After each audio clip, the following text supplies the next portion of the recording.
Hi guys, James at RampantLionReviews again for you today with another beer review. For this one, we are going to stick to Sweden and we're going to return to a brewery that's featured on the channel a number of times before. I've had some really nice beers from these guys over the last couple of years. They are still a relatively new addition to the Swedish beer scene, but they've built a very strong reputation for themselves within that time.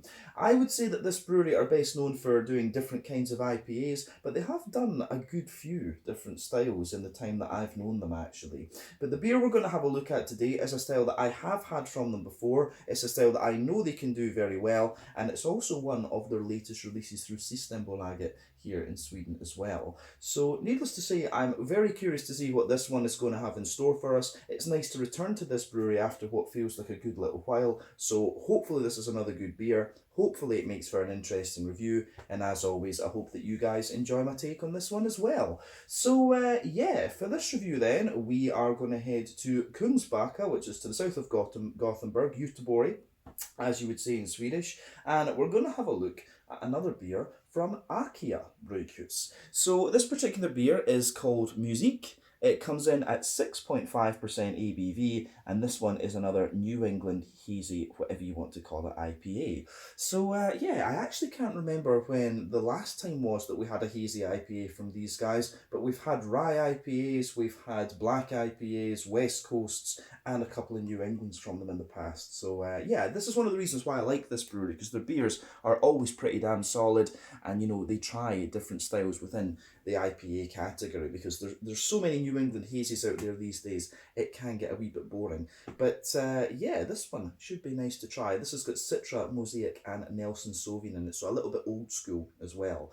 So yeah, let's crack on and see what this beer is going to have in store for us. So, as always with my reviews then, I'll tell you a little bit about the brewery before we taste the beer. If you want to get straight to the tasting though, just fast forward.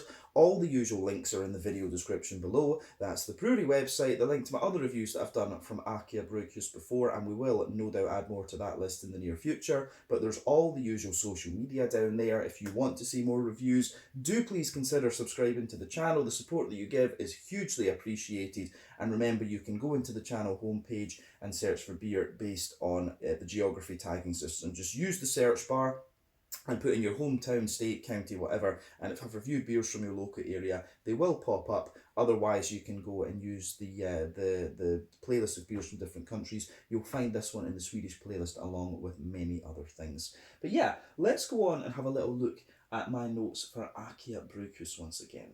So, as I've mentioned to you already, AKiA Brygghus are based in Kungsbacka to the south of Gothenburg on the Swedish west coast, and the company was founded by Christian Figvid back in 2016. So Christian had worked as a lighting technician in the music industry, which had taken him all over the world. He was a sound engineer as well for the soundtrack of Our Lives, and also worked with the Wannadies and Tostrum. But he travelled around the world for 8 years, but then he had children, and so he needed to stay put in his work life and be around for his kids. So at this point, he started working 20% in the brewery, and he brewed with a 300-litre brew kit early on, but he very quickly found this just wasn't big enough. So he upgraded to a 1,500-litre brew kit in August of 2017, and this took his brewing capacity up to 40,000 litres. The following year in 2018, he brewed around 10,000 litres of beer, and then he upgraded again in 2019 to further increase the capacity, and then even more in 2021 with the addition of a second 1,500-litre brew kit. But Christian also has a history of letting different home brewers brew their beer at the brewery, and very recently they've hired Victor N to be their brewer, so Christian is doing more to actually expand the business, but also taking part in the brewing a little bit these days. Pardon me.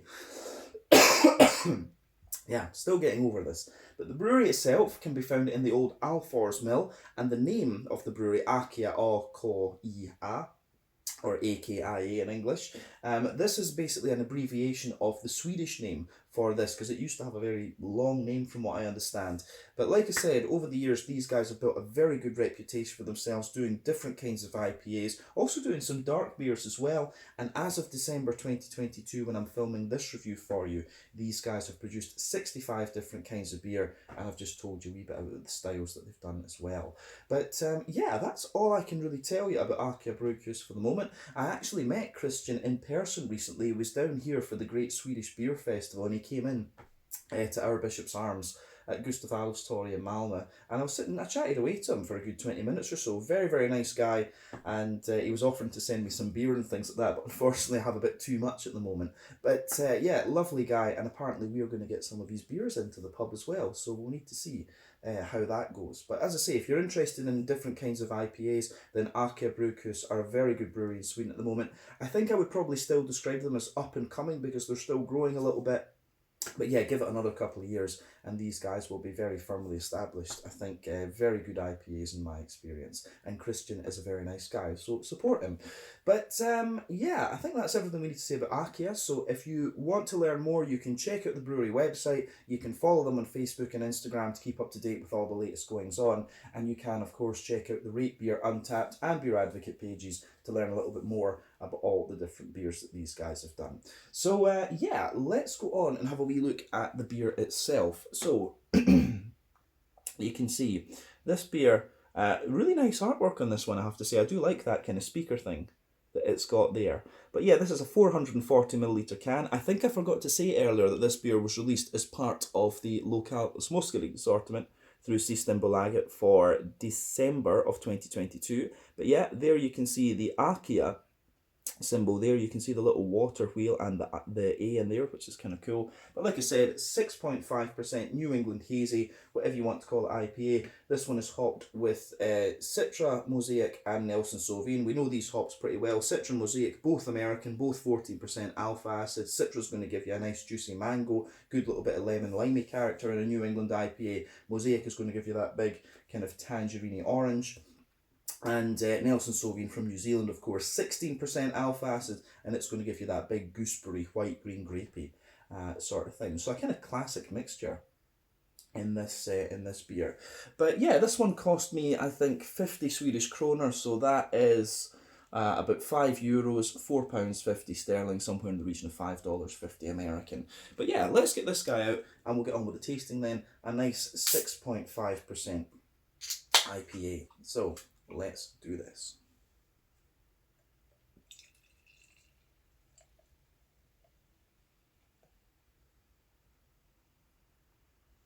Oh, nearly slipped out my hand there.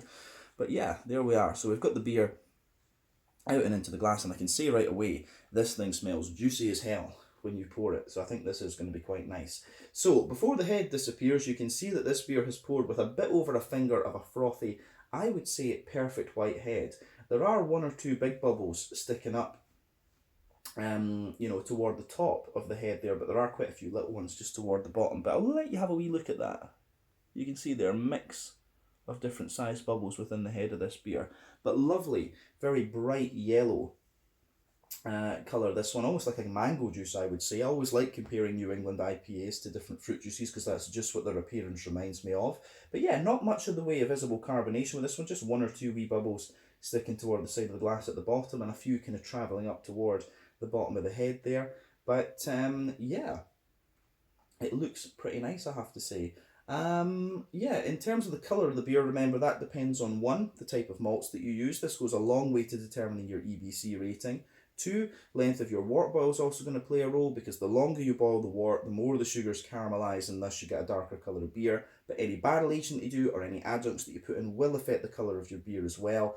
But normally you don't have to care about that when it comes to New England IPAs. But yeah, it does look pretty nice, this one. The level of haze in this one is kind of what you'd expect for a 6%er. It's definitely not the soupiest and gloopiest of IPAs, and remember, the haze depends on the oak content, the wheat content, and to a degree the yeast that's in the beer as well. But yeah, you can see there's a good little bit of opacity to this one, but it's not absolutely solid, if that makes sense. So yeah, I don't think we need to say anything else about the appearance of this beer, so we can go on and take a wee look at the aroma then. You can see the head has just receded a little bit, and it's now a kind of nice just foamy layer there. So let's take a closer look at the aroma of this one and see what we have. Very curious.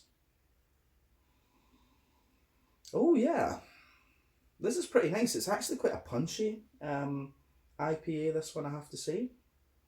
Now, as I've always said, for me, there are 6 elements to think about when it comes to New England IPAs. So there'll be the farmhousey yeasty character, the rye leaning grainy side of things, wheaty bitiness, barley malt bread, oaty creaminess, and also sweetness. But quite often these beers will show you a mix of all of that. The two first ones I mentioned, the farmhousiness and the sort of rye leaning character, those are a bit more common in American brewed New England IPAs, but quite often AKiA, they like to use a little bit of rye in their IPAs sometimes, so you can often get it in their beers. But the thing with this one is, this is showing you a good little bit of everything. I think this is one of the more barley malt and oaty leaning New Englands that I've had from AKiA. It does smell really nice. It's got a lovely kind of smoothness in the malt base as well, which I really like. So yeah, the aroma that comes out of this one, the aroma that comes out of this one, I think is really great. But it's just a case of where do we start with this one. But on the first impression, yeah, more kind of barley malt bread and oaty leaning. It's got a lovely, nice, bright green component to it, and you've got these kind of soft, juicy, fruity characters that you expect from this style. So yeah, on the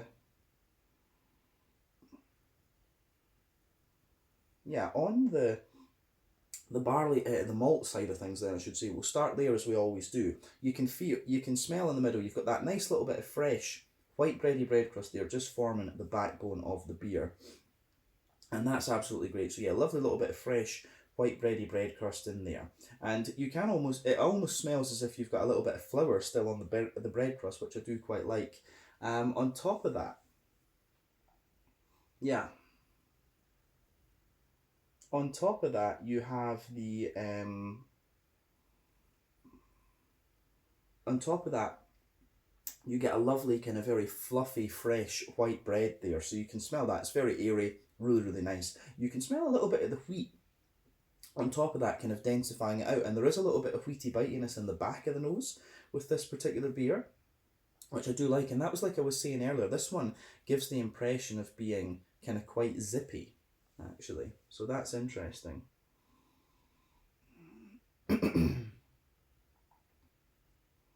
So yeah, bread crust, fluffy fresh white bread, maybe a little bit of cracker, maybe a little bit of Jacob's cream cracker in there as well. So yeah, bread crust, Jacob's cream cracker, fluffy white bread, the wheat, and coming in at the back of the nose. Then on top of that, you're getting the nice oaty. You're getting the nice oaty characteristics out of this one as well. So the oats in this beer, they're a mix of creamy and a little bit dry. So yeah, you've got a lovely little bit of creaminess in the you've got a lovely little bit of creaminess in the middle of the nose there, but it's also got a little bit of dryness as well, which I do quite like. As I've always said, the oats are usually an indicator of how fresh your beer is, and so the creamier they are, the fresher the beer is, but the drier they are, the kind of less fresh the beer is, basically. So yeah, you've got a little bit of that going on here. This beer is fairly fresh, you can tell, because there is the creaminess there, but you are starting to get a little bit of dryness of this. So it's maybe about 5-6 weeks old at the point that we're filming this one. But yeah, on top of that, there's a little bit of that Werther's Original butter candy, butterscotchy type thing with this beer. So yeah, a little bit of Werther's Original butter candy, butterscotch to it. But yeah, a little bit of McVitie's digestive biscuit too. So yeah, the way that this beer goes together in that sense is really, really nice. Yeah, aroma wise, I have to say I do quite like this. I think that covers everything we need to say about the malty side of the beer. So yeah, on the hoppy side of things, as I said earlier, this one, it has a nice bright green component to it. You can tell with this beer it's relying mainly on late addition hopping. Remember, there are 3 types. Early addition hopping within the first hour of the wort boil gives you mainly bitterness. Late addition hopping, last half hour of the wort boil, little bit of bitterness, but mainly flavour and aroma. And then dry hopping afterwards is all flavour and aroma. New England IPAs tend to rely on the latter 2. West Coast IPAs use all 3, hence why they are more often than not more bitter than their New England counterparts. But with this beer, there's a little, you can just tell with the fact that the green component is brighter rather than being very deep and dank. You can tell it's mainly late addition hopping and dry hopping that's been used in here.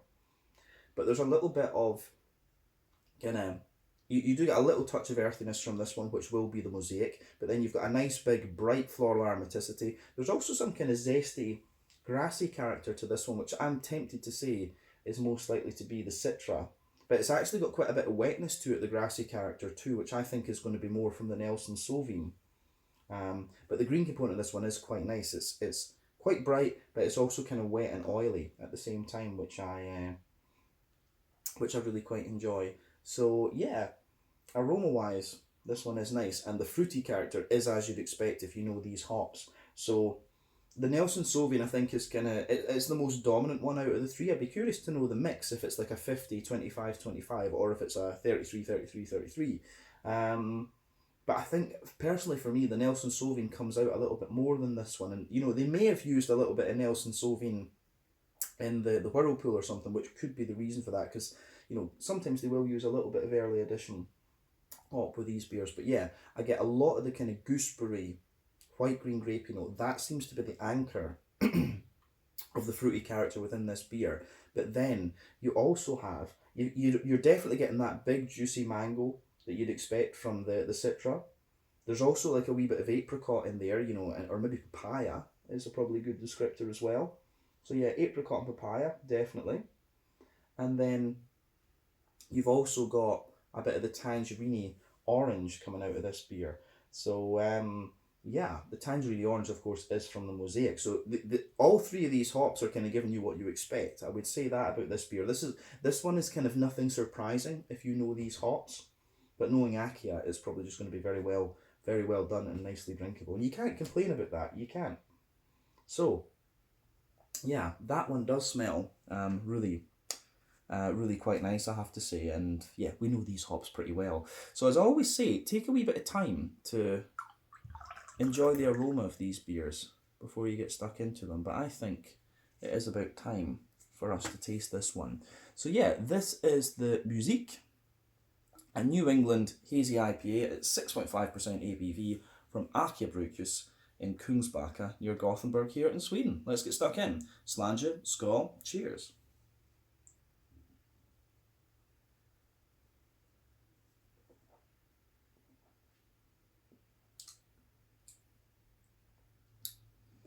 Yeah, that's pretty nice. It's actually a lot kind of lighter and more sort of zippy and things than I thought it was going to be from the aroma. That is interesting. The fruitiness and the green component is pretty much what I was expecting, but the kind of malty and yeasty side of this beer is quite different from what I was expecting. But this is a very light, kind of wet New England IPA. But at the same time, it smoothens out really nicely.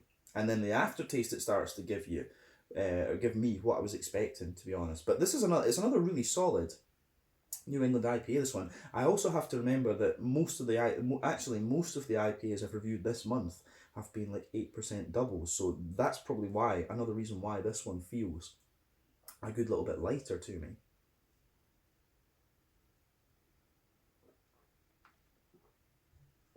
And I have to say, it is something that I've kind of noticed over time with the New England style, is that I love them when they're big and thick and creamy. And to me these days, a lot of the single New England IPAs, I used to find them very, very thick when they first came out. But, you know, over time you adjust to this, and, you know, you're having to go up to the doubles and the triples, I think, these days, to give the same impression of thickness that we once had from these beers. So to me, this feels like a very light, drinkable beer. But it is actually, it's very, very nice, this one. This would be a good, you know, this is quite a good, just sessionable, drinkable beer, I have to say. So thumbs up to AKiA Brygghus for this one. I actually don't know what the strongest New England is that they've done, but I'd be very curious to see them do like a double. I'm pretty sure they have done a double, and I'm sure I've had a double from them before.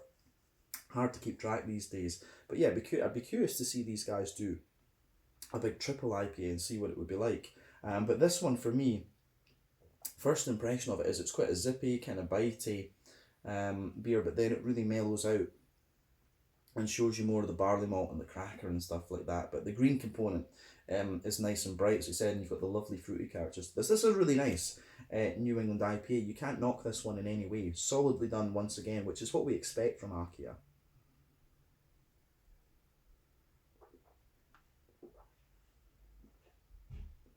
So, let's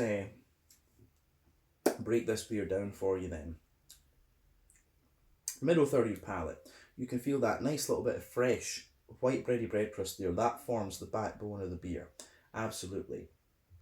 So we've got that going on with this one. Fresh white bready bread crust, that's there. On top of that, you get you do definitely get some of that Jacob's cream crackery note out of the beer.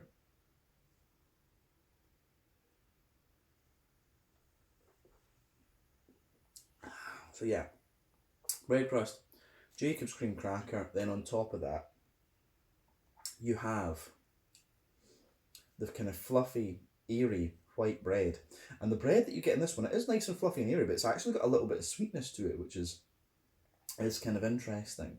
I'd be very curious. I'd love to see what malts and things AKiA are using, because their beer's always, these ones to me, the flavour profile is always right for the style, but the AKiA beers just always taste a little bit different. It could well be the yeast that they're using. I'm guessing they've probably got some house yeasts. But yeah, the bready character in the middle of your palate with this beer does taste a little bit different and a little bit sweeter. So yeah, I like how that goes together. But on top of the kind of fluffy white bread, you can feel there's a layer of wheat, and the wheat sort of densifies the bready character of the beer, but it also acts as a kind of smoothing agent, which is nice.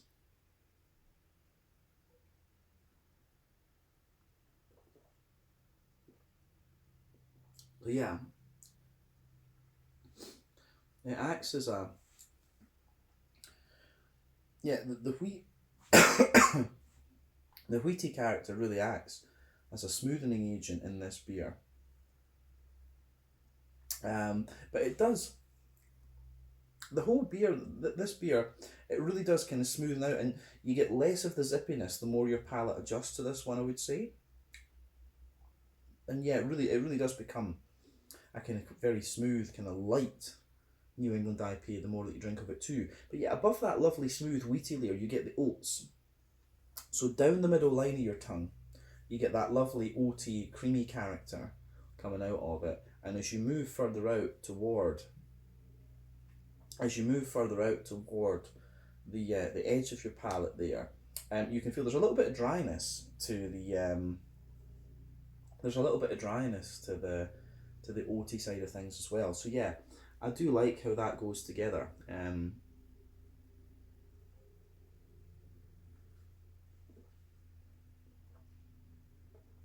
So yeah, the oaty dryness that comes out of this beer, I think, is quite nice. So it gives the oats just that little bit of sweetness. So as I say, you've got the creamy oats in the middle and the drier oats a wee bit further out to the side.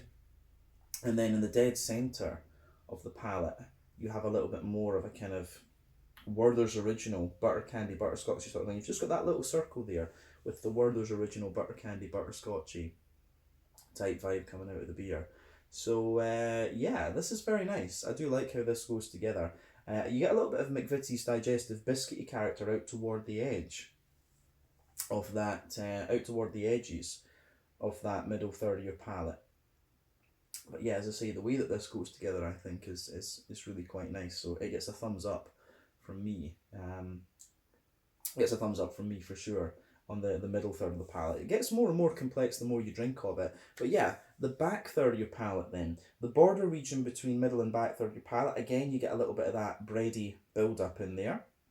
So it's a nice kind of white bready character. But the base, yeah, the base of that back third of your palate, it's got more of a, it does have a little bit more of a kind of bread crusty sort of, yeah, you get more of the bread crusty character. It's a little bit grainy, of course, and then more grainy bitter flavours come out further back on the palate, further forward. they come out, yeah, further forward, they come out a little bit more. You know, you get more sweeter flavours and things. But yeah, above the bread crust, you know, you get a little bit more of the kind of crackery sort of thing. Then you've got that lovely fluffy, airy. You've got that lovely fluffy, airy white bready character coming out. There's maybe a little bit of a layer of a wholemeal brown bread as well. But then yeah, you get that fluffy white bready airy layer, and that's definitely taller on the back third of the palate. Then you've got the nice wheaty bitiness coming above that. So yeah.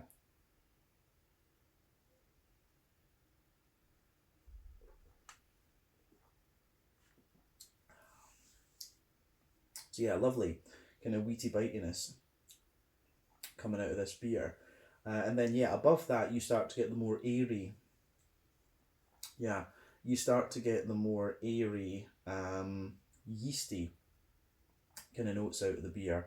And yeah, it has this lovely airy kind of farmhousey sort of honeycomb type bread. So that is, yeah, in this case, that one is really quite nice. So you can feel, yeah, the flavour is definitely taller.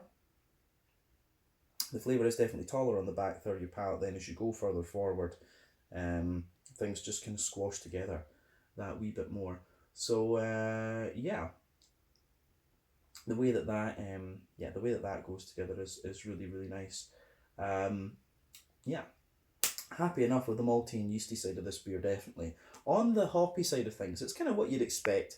Back corners of the palate, there's a little bit of earthiness in there, and that spreads forward a wee bit. You get a wee touch of herbal character, and then as you push further forward to the front corners of the palate, it gets a little bit more sort of floral. Round the front curve of the tongue, it's a little bit lighter and more grassy, and you've got a wee bit of zestiness in there. Yeah, the earthiness comes from the mosaic, the grassiness I think is most likely to come from the Citra, and you can feel it gets more oily the further into the aftertaste that you go, so that will be the influence of the Nelson Sauvin, I would think. But yeah, I think that covers the green component for this one, to be honest with you. It's nothing unexpected.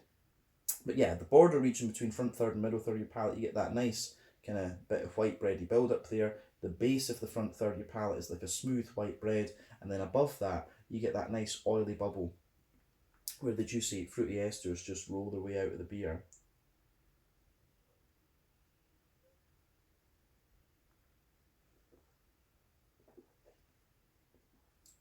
So yeah, the fruity juicy esters in this one are nice. It's very soft and wet juiciness you get out of this beer.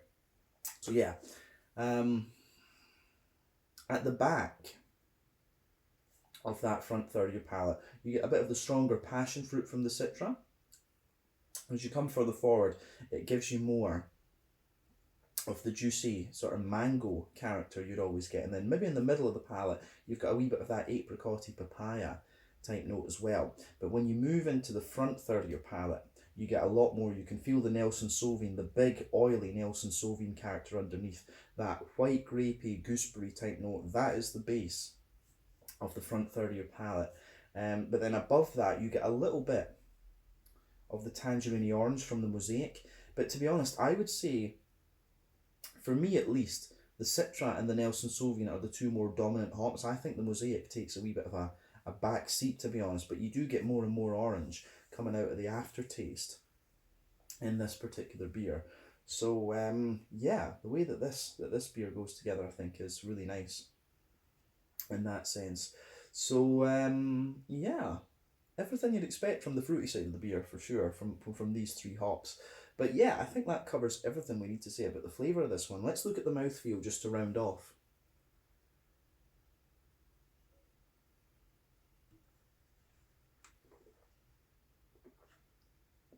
So, mouthfeel wise, this beer, for me, it's right in the middle of the spectrum. It's bottom end of mid-bodied for me. The carbonation does have a degree of crispness to it, but overall I would say this beer feels really clean. You can feel it just really has this clean, fresh mouthfeel to it, which I quite like as well. So it's quite wet in that sense. IBU wise, I think this is a fairly standard sort of 30 IBU beer. Maybe 25 actually. But yeah, fairly standard IBU to this one.